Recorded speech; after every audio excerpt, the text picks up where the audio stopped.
Welcome back to the Think Strong podcast. Today we are joined by a very, very, very special guest. Wells. You might have heard him before you've seen him, just slurping on that bottle in a questionable way.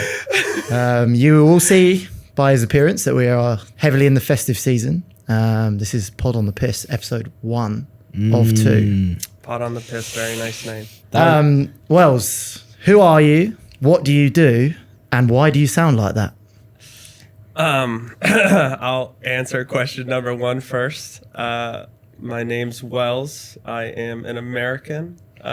Boo. I work online here in Bali. I've been here almost 4 years, and I've always sounded this nasally and squeaky.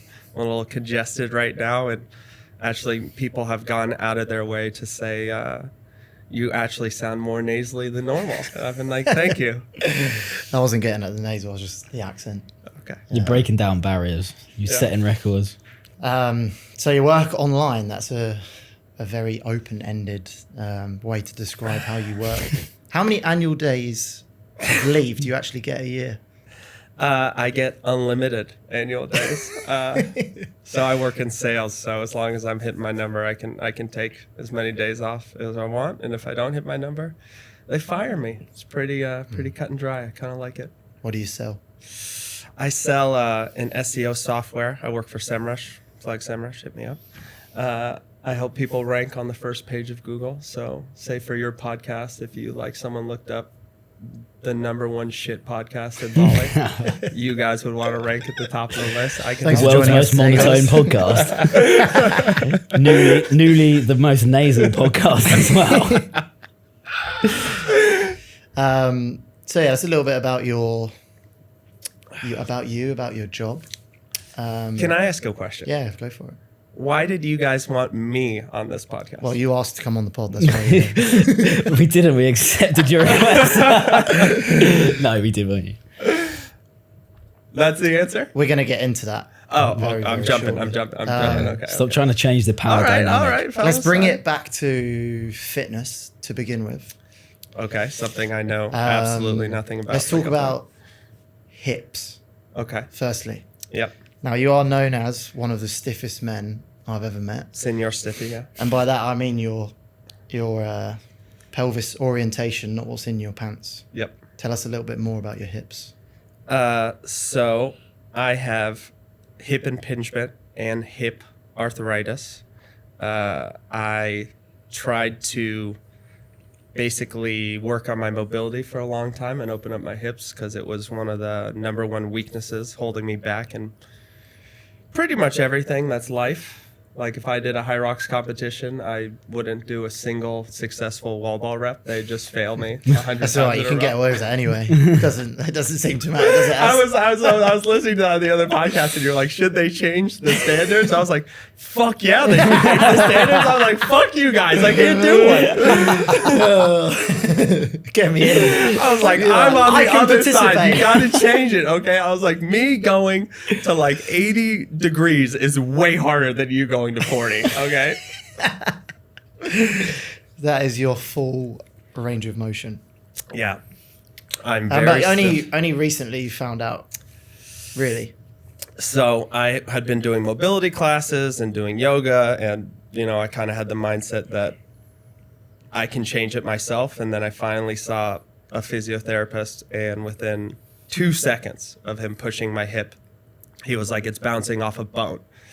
So I realized I had double hip impingement, or that was what he assumed. And he said, go get an MRI scan and some x-rays. And so I went and did that because you can get surgery and they'll grind them down and your hips will open right up. And then all you need to do is strengthen the muscles. And I sent those off to 2 different surgeons, and they both got back to me immediately and said, basically, you're fucked. There's not enough cartilage. The next step for you is a complete and total hip replacement. And so I was like, you're basically telling me I've got 8-year-old hips. And they're like, exactly. And so, yeah, that's my life. That's me. How do you feel about that? I've always been this stiff all my life. Nothing really changes. Now I just have a doctor's notice that I get to leave next to my bed that I can show to girls to say, I can only do missionary. You will absolutely have to do all the work. So, Did that come as a surprise to any of them if they caught that note before the activities that were to happen in the Did measurement? they notice when you walk to them at 90 degrees because you can't stand up at all? What's that big creaky door sound? Oh, it's just Wells getting off his scooter. I think they can tell when I sit down at dinner or something. That Just the there's- noises. Yeah, there's a lot of grunting. I don't really notice it anymore. Yeah. But yeah. I do make more noises when I get out of bed and get up noticeably now. That was another thing you said on your pod where you were like, yeah, I never thought I'd be 32 moving around like an Yeah. old man. I was always making fun of those guys. And I was like, me too. I'd be like, these guys are fucking-" We know how old your hips are, but just confirm to us how old you are. I am 30 years old. I'll be 31 in January 8th, in case anyone out there listening wants to give me a birthday present. So what's the next steps with that? Live with it, try and deal with it, or go and grab? The next steps basically is management. So I know you guys have probably seen this, but I'm a big Pilates guy now. I've just kind of started doing it and was the only thing that started making my hips feel better. I just wasn't putting a lot of weight on them, and I kind of was pushing it into the end range and strengthening it. And then I've started seeing a physiotherapist, Alistair Cran, in Bali. Plugging my boy. And so I've now integrated kind of my weightlifting sessions in with Pilates and with that, so it can revolve around surfing, because I really just wanted to be able to surf better. And it's really hard when you can barely stand up or bend your legs. How often do you surf normally? I try to go about 3 times a week. Would you say you shred? No, I would not. You shred in the evening at the gym, but don't shred on your surfboard. You're correct. Correct. That would be an accurate statement. So do you think you're just going to try and manage it now until you get to a point? They basically said that it will keep getting worse. I'll keep getting tighter, and until it becomes either basically when I'm in too much pain or uncomfortable, they'll give me, I'll need a total hip replacement, or they can do something where they put metal caps on the hips. I guess from my research, hip replacements have come a long way, and golfers and snowboarders and everyone's gotten them, and you can actually be a much better athlete with them. I actually asked the surgeon, I was like, can you just give me those hips now? Can you get me some Asian hips so I can squat? Do you know what I mean? Yeah. And Perfect, up and down. yeah, I was like, can we just knock up that timeline from 40 to right now? And he said that if something went wrong, that I would be in pain the rest of my life. So he did not recommend it. So he said, make the most of your current hips until you can. So I'm just managing them. But I do feel stronger and fitter than basically I've ever been at any point in my life. So I'm pretty content, and I don't need any surgery. So it's just, I've always been this way. So this has been my normal for a long time. How has starting Pilates affected your dating life? This is coming from a completely neutral Honest answer. neutral place, yeah. So I want every fucking detail. Great question. Let's just say I definitely get a lot of attention in the Pilates classes. Normally there's not a lot of grunting. I bring the grunting. I bring a lot of energy and sweat as well. It hasn't converted into any dates. Converted. So I've got a 0% conversion rate. I think I've got some hot leads. If you were employed, this is not looking good. Yeah, so I think I've been to maybe 30 to 40 Pilates classes now. Are you doing reformer or mat? Both. I'll do both. I like reformer though because it's easier to have more alternatives to take weight and basically do adjustments. Whereas mat, it's like you're doing your body weight. Mm-hmm. Lovely. What type of attention have you been getting? Attention like a gym dog, or attention like this? We could be onto something here. I would say a gym dog. I mean, I'm definitely sweating a lot and I'm making a lot of noises. I mean, those classes are normally silent, and when I'm done with an exercise, I'm basically like turning over, going, You're asserting your dominance. That's what you're doing. So what would you say is missing in the realm of Pilates? So I was just talking about this with Alistair today. What's missing is heavy weights. There's no heavy weights in Pilates. It's all body weight. You're doing, you're just staying in that end range, burning for a long time. That's the one thing that's missing, and that's why I lift on the side as well. Yeah, I guess they would convey it as like strength, endurance. Right, there's no like maximal strength or anything in there. It's actually really good that you said that, because how many times have we heard, oh yeah, that sculpts my body or whatever, but there's no very minimal like hypertrophy coming out of that. There is other good stuff coming from it, but it's good that you are doing both. Yeah. I would say now that I've started doing physio as well, a lot of the exercises have been crazy complementary. I mean, a lot of what I'm doing for the surf physio is just loading up my knee and working on balance and working on rotation with my spine. And that's everything that you're doing in Pilates as well. And you're just doing it with just your body weight. So just working on the joints and just making sure you got that solid base. Yeah, nice. So staying on the fitness theme, we all know that fitness brings loads of benefits. Like socially, physically, mentally. What has fitness given you? Have you always been in the gym?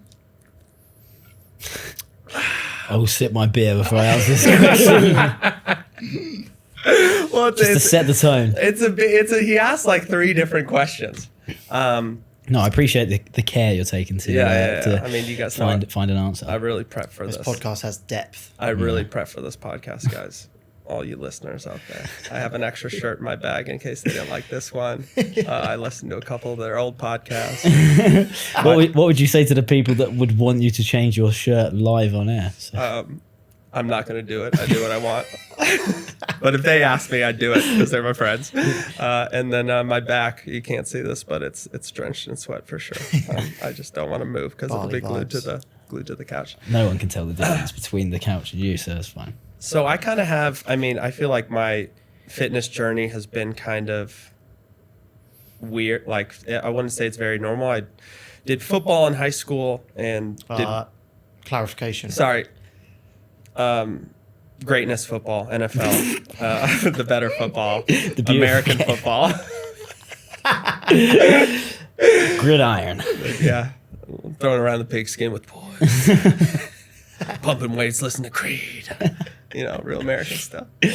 I did 1 year of football in high school, and that's where I got introduced to weightlifting, and then I just smoked way too much weed and stopped doing anything really. But that started me going to the gym and weightlifting, and then I carried that into college. And then once I got into surfing, I pretty much stopped weightlifting altogether. I just did like bands and push-ups and body weights and didn't know anything. And then when I moved to Bali, Bamboo had opened about 4 years ago, and I bought a 1 month unlimited pass without ever going to a single class. And I threw myself into it, and I started doing shred classes pretty much every day. And slowly over time, picked up the tips and tricks. And, all the coaches at Bamboo I thought were pretty world class, and they really don't give a shit about how much weight you do.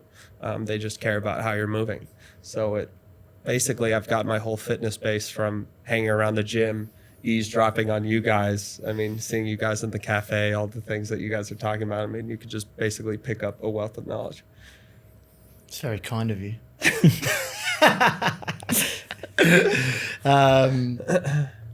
What about mentally and socially? Those two aspects as well. I mean, mentally, I basically have to work out at once a day just to stay even. I mean, I feel completely off if I don't work out 2 days in a row. I think that's one of the downsides, is sometimes you can't relax Yeah.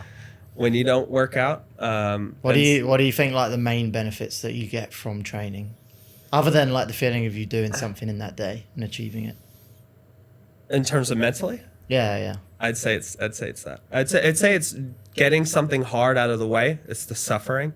And also, like, I have these long-term goals that used to be short-term goals, but now they're long-term goals. Is I want to look better, I want to be bigger, I want to be stronger, I want to move better, I want to surf better. And I used to be very frustrated early because you're always trying to get from point A to point B as quickly as possible. But there's always that next mountain, and you just realize, I need to stay consistent. So like even on my phone, I can pull up my notes, but it's got surf 3 times a week, lift 3 times a week, push, pull legs, Pilates twice a week, and then I've got a recovery day, and then I try to go hit the golf range each day. Once a week, just so everything that I want to do is progressing. Yeah. And then you just see because you guys go and you guys, I feel like you live in the gym, or there's people who just do CrossFit. I want to do the gym, surfing, Pilates. So since I have so many different things, I just get slightly less shit over a really long period of time. And I think even having like us hearing that, we talk about it a lot, don't we, on the pod? Like people just like having things in place to allow them to win every week. Like you said, you got a plan of like, this is what I need to hit this week. And like we talked about it on our Key Pillars podcast, didn't we?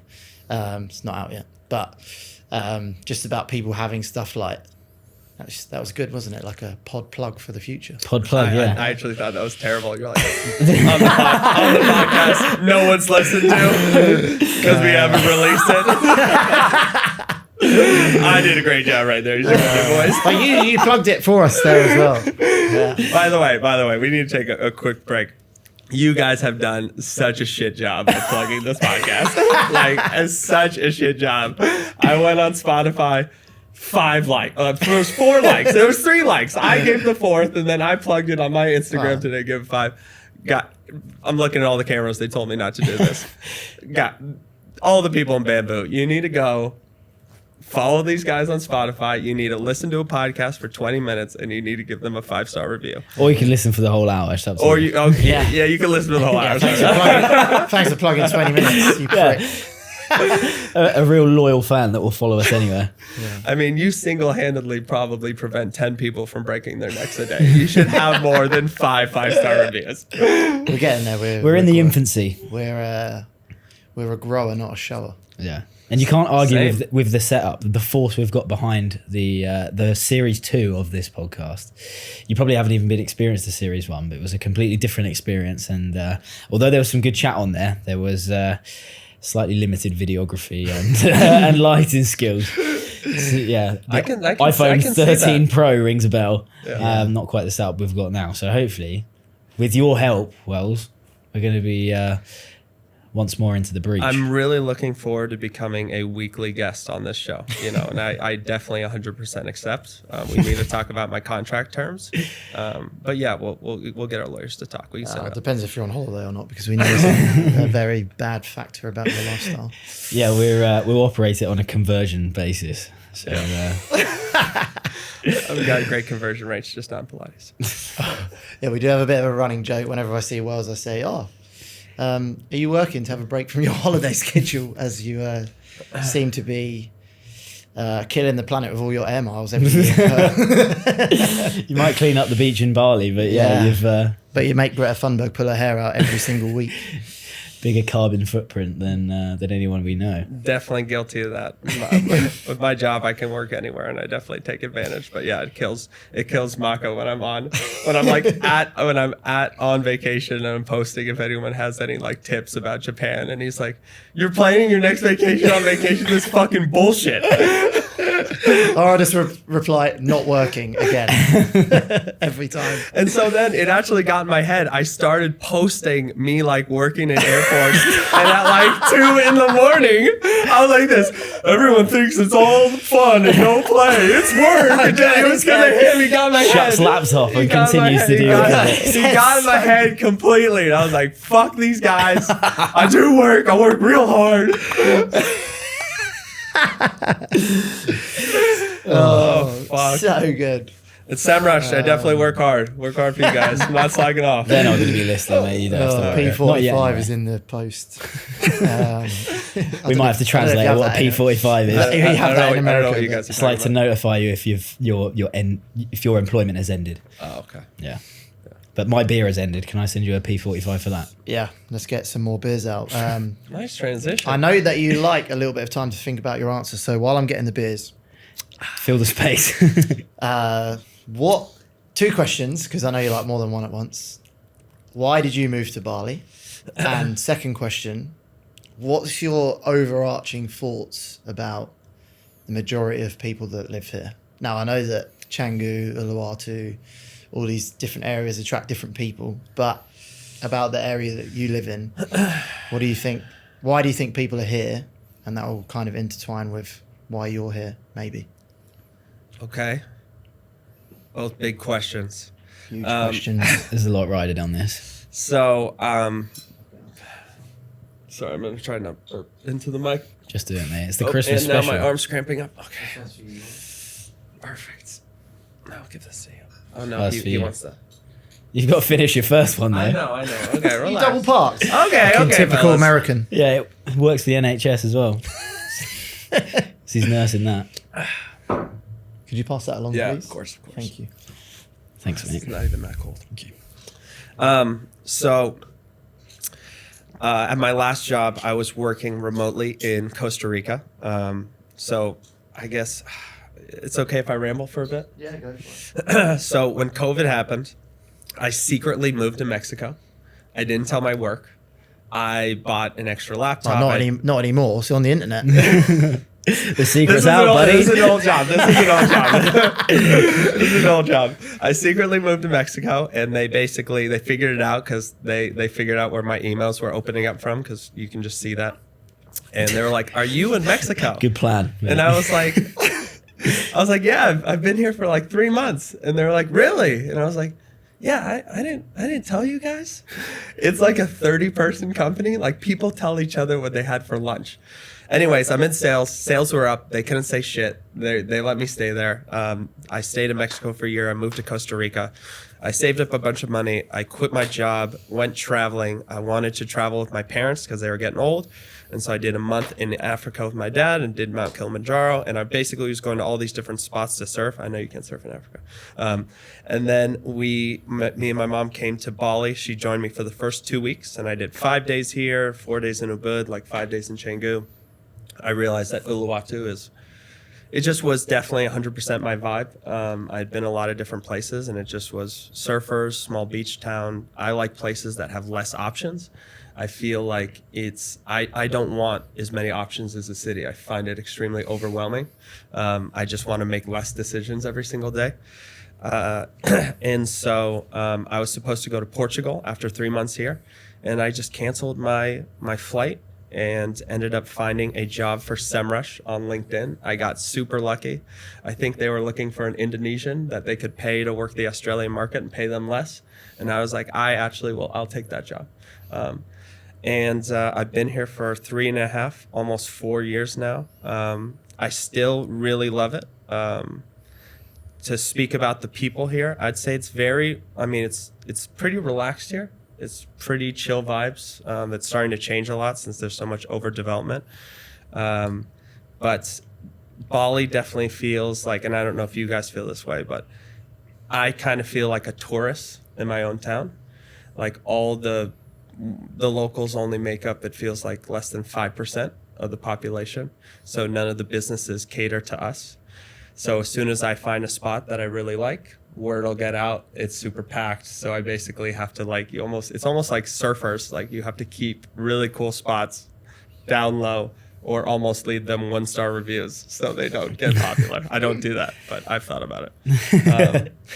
But yeah, so I still love it here. I mean, we'll never have more free time. The fact that I can work and go surfing and go to the gym and go to a recovery center all in the same day, like, that's like a whole week of activities if I'm in California. That's a point that I actually bring up to people when they ask me, like, what's so good about Bali? And it's what you said to me before, is the fact that you can do that. You can surf, you can sauna, you can gym, you can eat good food, you can have like one of the most productive days of work all in the same day, because everything's a stone's throws distance from each other. It's all accessible.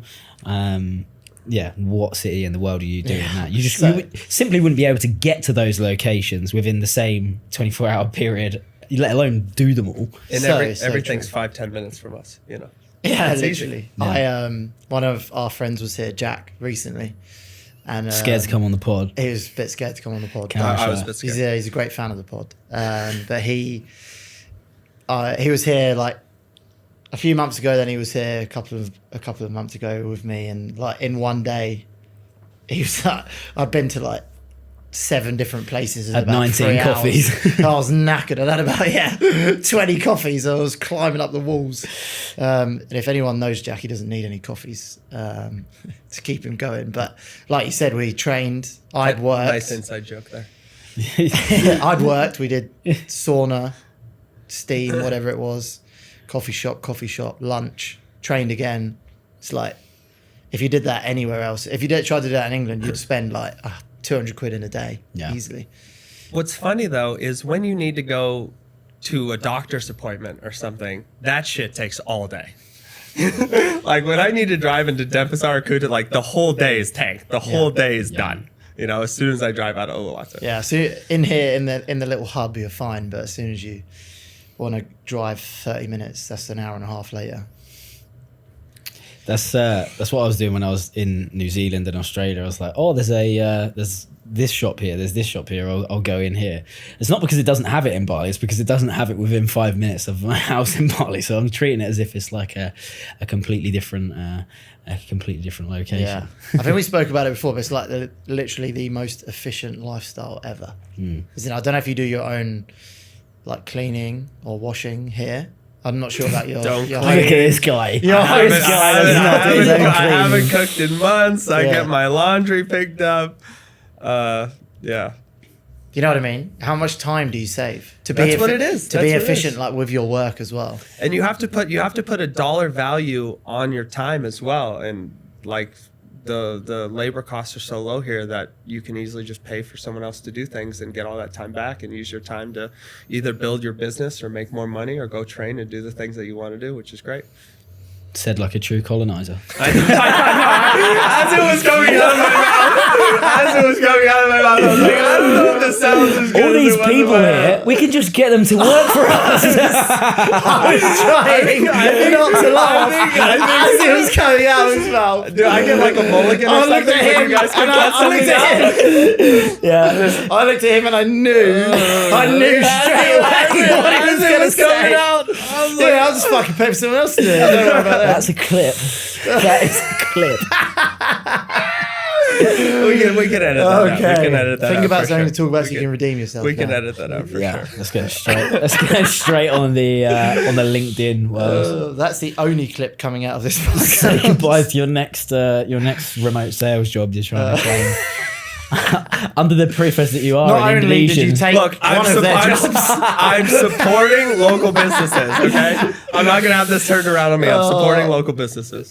What a link through that passage there. What you said, they were looking for a local Indonesian person to do your job. They so got you me took instead. that, and then you made them wash your clothes. Fucking hell. Okay. I haven't cooked in Now months. it's feeling real brutal. I think we're taking this out of context, fellas. Now my back's getting real sweaty. Anyway. Not related. Anyway, next question. What? Can I ask my question now? Yeah, go for it. So why did you guys want to have me on the pod? I know I asked. You already asked that question once. It's because I asked. I think you answered it in your previous answer. But why did you guys approve Just for it? clip value. Well, it was a joint decision. Yeah. We're like, who's gonna bring something different, a bit of flavour, but also a bit of Christmas spirit as well. Okay. Yeah. What are you doing for Christmas? It's next week. I am going to Western Australia to do a van trip. Holiday For again. 2 weeks. Straight Which into he knew this. He set me up. I'm in sales. Everything's off for Christmas. There's nothing for me to do. I'm going to enjoy my time. I'm not going to feel bad about it. It's a common theme. You don't really feel bad about much, do you? Apart from his hips. I didn't know this was going to be a Wells hater podcast, okay? You should I know. thought we were all friends here. Okay, so you're going on a road trip with Phil? Phil, yeah. Where did you meet Phil? Here? I met Phil in Bamboo in a shred class. Yeah, nice. That's good. Any kind words for Phil? He's my boy. Yeah. Sounds like a great mate. Yeah. There's not many people who I would be stuck in a van with driving around, but do you want to tell the listeners about you trying to book campsites in the busiest time of year and what the Aussie counterpart said to you? Yeah, so apparently this is a very popular thing to do, to start in Perth and go down to Cape Legrand, and we started booking the campsites about 2 weeks ago, and at the national park I called them up about a week ago, and basically the caravan, they pretty much laughed at me and said, "Are you fucking stupid? Like, you probably should have booked do this, the like, accent there." You did the accent the other day. I can't do it. I can't Oh. do it. What are you, fucking stupid cunt? There we go. Satisfied. That's it. That's it for Christmas, is it? We'll hold it here for the listeners. One thing we haven't done, which we probably should do, is the classic podcast opener that they do with nearly every podcast you listen to, and they say, "Wells, take it back to where it all started. Where are you from, and what were your early years like?" So I think that you guys need more gimmicks. All my favorite podcasts have gimmicks. I didn't ask. We didn't ask for podcast topic ideas. I said, fucking reindeer ears, mate. What gimmicks do you want? Everyone loves unsolicited advice. Okay, so listen up. You guys could do things I heard in the gym. My favorite alternative. Okay, exercises. things you heard in the gym. Go.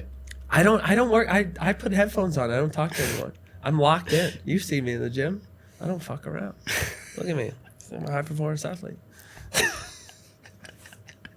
You see me playing around in the gym? So no answers there. No, I've got no answers. Nothing comes off the top of my head. Okay. So it's almost like someone should have asked you where it all began in your early years. Maybe that would have been a good topic. We went idea. through my fitness journey. Your early years as a child. What does Wells look like in his when he's a little If you little need nipper? more context, at school, did you get bullied or did you bully people? Got bullied. Man, I really don't know if I want to say this on a podcast. This is a safe place, man. It's definitely not. You guys have been ripping on me for like the last 30 minutes. You're definitely not on my side. I'm definitely getting fired tomorrow and canceled. So I used to play World of Warcraft in middle school. I used to do my homework during lunchtime so I could go home and play more World of Warcraft. I was the kid that was like staying up till 2 a.m. and my mom was trying to like unplug the computer and I was like screaming, "Stop! I had this is the worst part, a level 70 night elf hunter. It was a female character named Trinity. Don't ask me why. I picked the name. I'm not a quitter, and I stuck with it. You know, Dedication. What's wrong with that? There's nothing wrong with it, and so I'm not a dork. I'm a level 70 night elf hunter. You know the bit when you said, "I don't know if I want to say this on a podcast." Yeah, that's getting clipped, huh? And yeah, I got bullied, and I got made fun of for being fat. And honestly, what's terrible is like I feel like when I was chubby, it feels like it's just how people look at you. I felt like people would look at me and I'd be like, they just think I'm fat. And they also kids are so mean. Like, and so it doesn't, like, I've always been pretty quick with comebacks, but then they could always go like, "But you're fat." And it's just like, I kind of got nowhere to go, So I know you want to Where laugh. did you go? You want to laugh harder. You're trying to keep it in to not seem like a fucking asshole. You're making me Honestly, laugh. I think that is not the funny part. The funny part was when you said you're a level 70 night elf. Yeah, night elf named Trinity. Get it right. Okay, sorry. Yeah. What were some of your good comebacks for the bullies? I didn't really, I just was always quick-witted. I think that's why I'm so funny now. That's also probably why I make fun of myself. Self-proclaimed. See, those things don't normally correlate because you said you got bullied, but then you said you're quick-witted and good with comebacks. Well, you have to be good with comebacks when someone's making fun of you. But it's hard, when you're getting bullied, you when they end the conversation or the argument with your fat, there's really not much to say. So. Well, I'm trying to use this information to paint the picture as to how you transition from potentially a chubby kid that got bullied at school to being a killer in the sales world.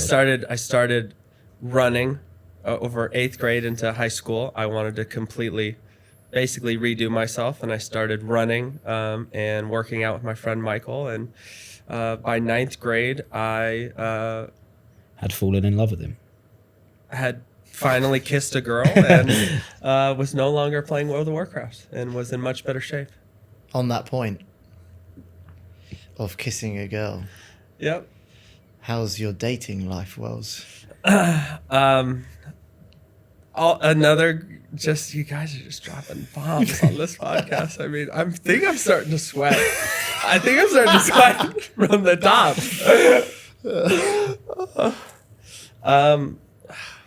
Now my voice is starting to crack. Enough beating around the bush. Let's get to it. Dating in Bali is hard. There's not a lot of people who are staying here long term. It feels like everyone under 30, even though I'm 30, you can't talk to them about anything.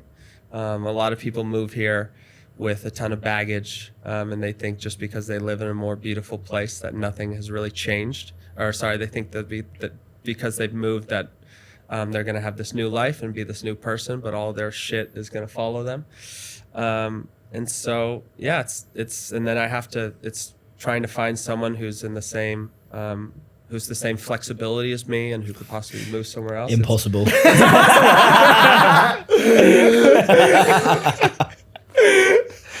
Specify flexibility.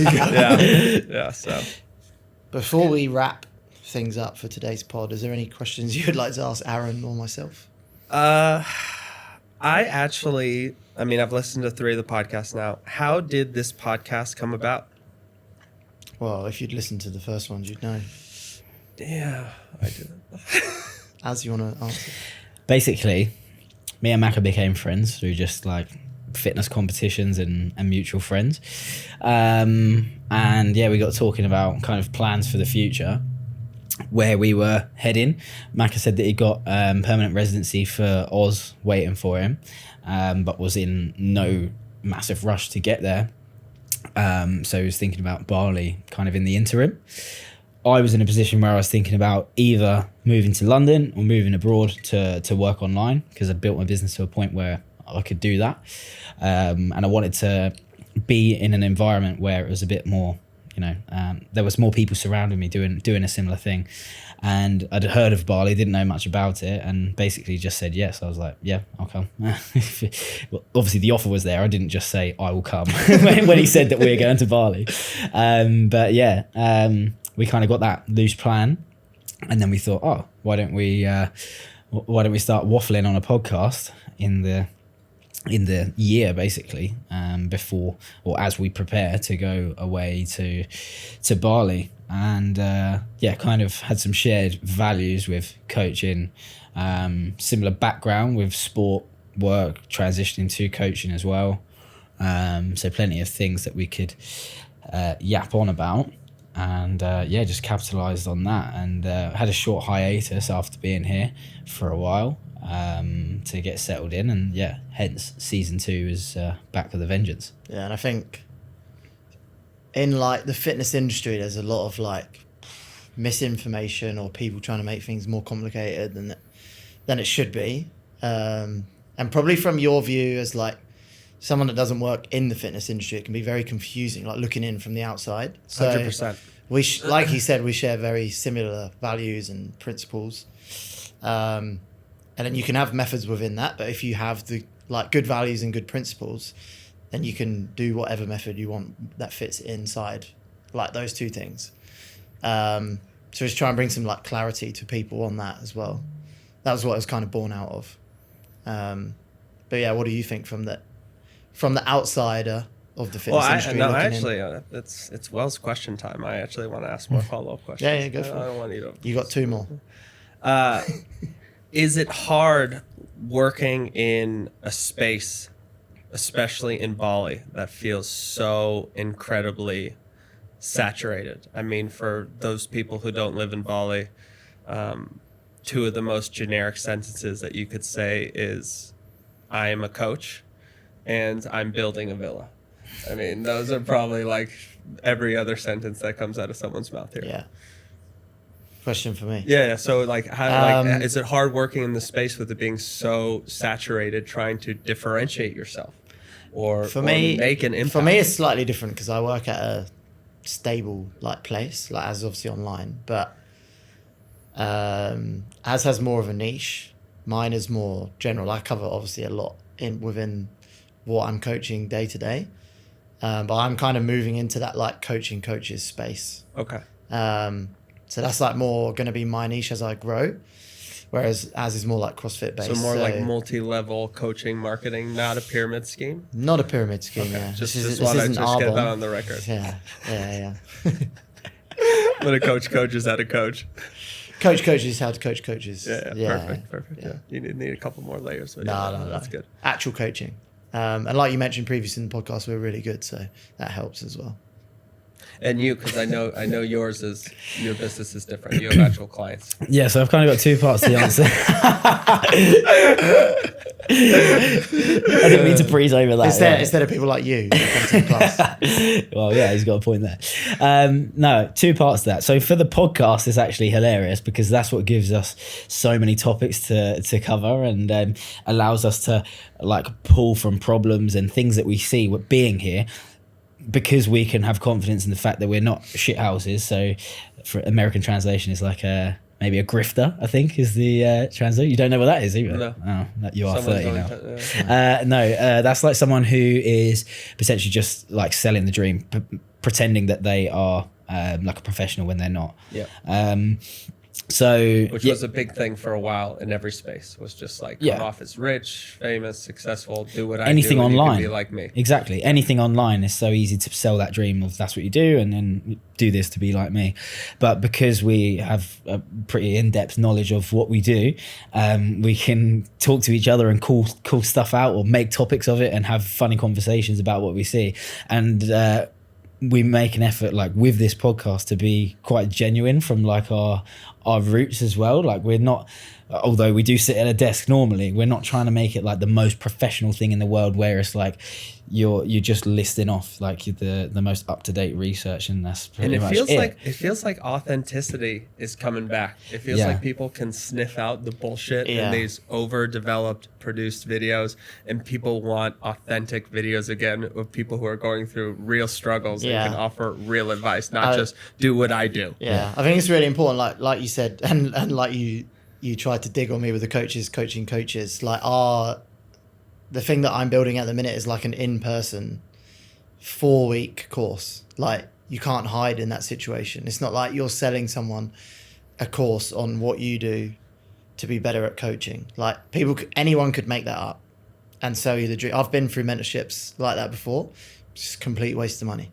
You could just learn everything yourself in like that online thing, and you've been through similar like experiences there. Az basically taught himself how to do pretty much everything that you do now, right? Yeah. You've had like little bits of guidance from business wise, everything. And exact same like said experience of that online kind of mentorship thing. The trouble is like when you're going into something which is relatively new, there's not a concrete pathway for you to follow.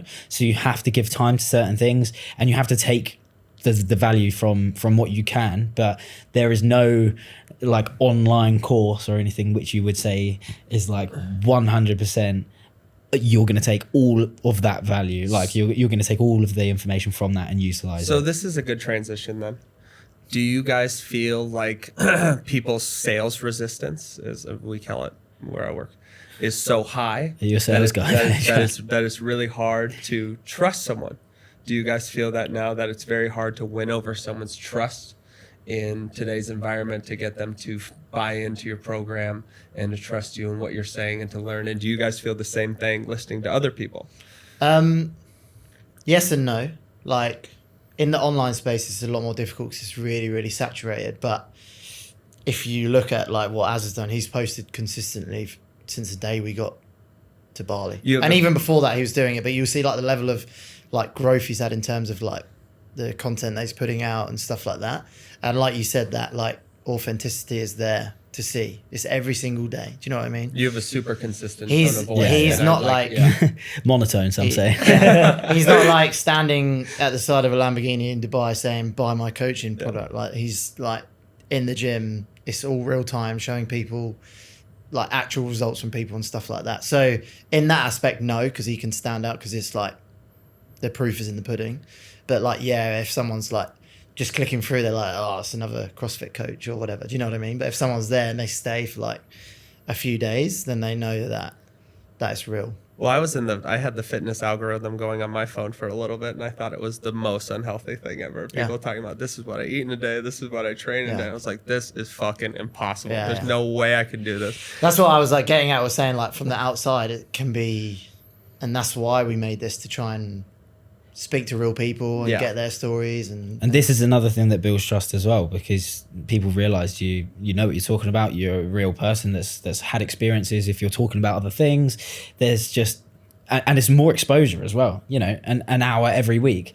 Not that that's the pure, like the only goal of it, but more exposure to listening to someone talk sense about the problems that you're having is going to build that connect trust with your issues. Yeah, exactly that.